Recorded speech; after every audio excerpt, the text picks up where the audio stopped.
मान्नु न हो हामी अहिलेसम्म गर्दैको कि यति नै हो हैन। यसरी पञ्च गरेर तपाईँको ओछ्यानमा पनि गर्नुहोस्, तपाईँलाई त्यो थाहा हुन्छ भनेपछि तपाईँले जहाँ तपाईँ छिट्नुहुन्छ त्यति एरियामा त जाँदैन।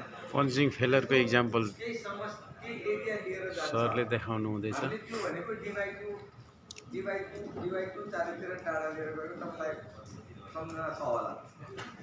तर हामीले एक्सेल फोर्समा चाहिँ लिन्छौँ। अब प्र्याक्टिसमा यसमा एक्सेल फोर्स पनि आउँछ अनि यसरी मुभमेन्ट पनि आउँछ। भन्दा के हुन्छ, यतातिर खिचिन्छ, यतातिर माथि आउँछ।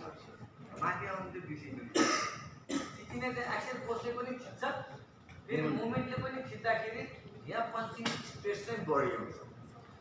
हो, मुभमेन्टको कारणले गर्दाखेरि पञ्चिङ स्पेस बढी आउने चाहिँ यसले एउटा कभर गरेको छ। त्यति मात्र होइन, भास्ट चेन्ज भनेको।